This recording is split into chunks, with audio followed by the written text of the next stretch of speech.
Hey, what's up, everyone? How you doing? We're gonna do Dunkirk. Dunkirk, it's definitely a 4K HDR delight. If you truly wanna demonstrate what your 4K television and HDR can do, I think Dunkirk, next to The Revenant, it's definitely that type of demo material. Why? Because majority of this film was really shot in IMAX. Almost close to the entire movie was shot in the IMAX. This is definitely a stepping stone for Christopher Nolan, where he has proven that yes, you can make a movie longer, even longer with the IMAX cameras. Yes, it's difficult because they're heavy cameras, but he had proven with this movie that actually you can use IMAX camera for a longer period of time. And I think 75% of the movie was shot like in IMAX, especially with the dogfight scenes here between the British Spitfires and the German airplane. So let's talk about this 4K UHD Blu-ray disc. Well, it looks great. Why? Because even Christopher Nolan himself says the IMAX runs at a much, much higher resolution. When he was doing the interview discussing the 4K Nolan collection on a BBC One, he was asked about the 4K Blu-ray UHD HDR collection. He said he spent a lot of time making sure that all of the movies were encoded and mastered in that 4K the way he intended it to be. And the one example of that, it's definitely Dunkirk. Dunkirk is definitely one example where you truly get to appreciate that IMAX high resolution. When you have a source that was shot with a very, very high resolution that IMAX is, okay? It's a ridiculous amount of resolution that makes the 4K looks like a joke, okay? Makes even 8K looks like a joke. That's the type of resolution we're talking about when we're talking about the IMAX. When you put that type of source resolution of the IMAX to be downscaled to 4K, then that 4K is going to look picture perfect. That 4K quality on this disc and on this television, which is TCL R617, is just going to shine. And then when you add high dynamic range, it brings even more to the movie. So let me take you to a scene where you're going to appreciate the HDR a little bit more. Okay, this is a dogfight scene, but let me take you to a scene where there's more of HDR, so we'll cover that now. And the one great example is here, this aerial shot where they're like panning this boat that's sinking, this little tiny boat. And you can see when the aerial shot of a helicopter or a drone that's overpassing this boat, you can see just that beautiful reflection of the ocean from the sun, from the light that's overshadowing. You can see that reflection perfectly here. And the reason you see that reflection here, from the dark blue to the light blue to the gray, it's because of that high dynamic range and the wide color gamut that it's reflecting that light naturally. And this is honestly in a basic terms, high dynamic range in basic terms, so I don't go into a technical jogger. For regular Joes and regular Marys out there, high dynamic range means natural picture. Do you want the natural picture? The natural picture, high dynamic range will bring that to you. But yes, you got to have a really good TV to utilize that high dynamic range. Now let's move on to a next scene really quick here. And even in this shot right here, this is a great example. This is what I like about Christopher Nolan. When he uses the IMAX camera, he really uses these wider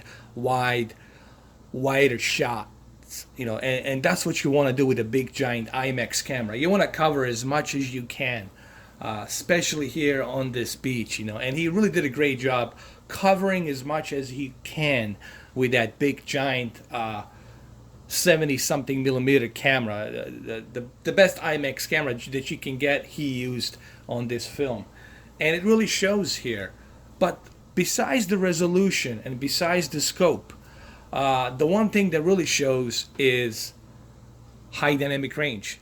You know, when you add high dynamic range to this scene, then you get more of that depth of field. You get more of that dynamic picture. You know, and that's what the HDR does. The reason I have to constantly mention the HDR in most of my videos is because that's something that people don't seem to, they seem to overlook that, but they don't realize what important role high dynamic range plays in these movies. Now, this movie at times it does have that grayish, bluish, greenish tone of color. It has a kind of similar tone of color that Saving Private Ryan had. As a matter of fact, he asked Steven Spielberg for the Saving Private Ryan print, and he wanted to see what type of tone of color Janis Kaminski used on that film. So, as you all know, Christopher Nolan, Steven Spielberg, they're friends with all these other directors, James Cameron, they know each other. So the tone of color, this is a filmmaker choice. This is what the filmmaker wanted in a movie. Okay, does the movie has a little bit of grain? Yes, it does have a little bit of that grain, but I like that little bit of grain that's in the movie. That's what makes the movie look movie. That's what you appreciate about watching a movie, is the fact that it has that tone of color and it has that grain, so you know it's a movie. You're watching the movie. But to really appreciate this film, you gotta watch it on a projector. You know, yes, 55 inch, it's okay, I guess, from 6 feet away. But to truly appreciate this film, you gotta watch it like on a big, giant projector, like 155 inch or 200 or 300 inch projector, and you're truly going to appreciate what this movie, the detail that the movie has inside. It just will blow you away. And like I said, the movie does have that certain tone of color, like in Saving Private Ryan, but the movie, it's constantly being shot on that higher pixel density because of the IMAX. You know, there's a high resolution here, and when you're feeding a 4K television that higher source resolution that's being downscaled to fit the 4K, then the density of the detail is going to be even bigger. Like you see stuff here, like in the distance, you see that green color, that the mud, everything. Again, you should watch a movie like this on a bigger screen, obviously, to appreciate what the this IMAX can do. But even on TCL here, due to the NBP photon technology, you still appreciate the look and feel of this movie, because NBP photon technology brings wider spectrum of colors, therefore brings this movie with a more natural feel and look to it. Along with the full array of local dimming, which is very, very important to enhance that contrast between the white bright levels and dark black digital levels. So the movie really looks great, especially here in this scene right here. I'll show it to you in a second. Like especially in this scene right here, you can see in the distance, you can see just how much of detail there is because he's using these IMAX cameras. But the high dynamic range gives you that depth of field. It gives you that natural look into this movie. You know, what it does basically, it's almost as if you were watching this through window. And you see everything naturally. The way the sand is presented, the reflection of the dark, murky skies, reflecting the wetness of the ocean, the salty water, the mud on the uniform. All of these things are presented perfectly on this movie. So Dunkirk, it's, in my opinion, next to Planet Earth 2 and The Revenant, it's definitely my third choice to go as a demo presentation of just how beautifully this 4K HDR looks. And if you have a projector, you're in treat. Well, thank you guys for watching. I appreciate it.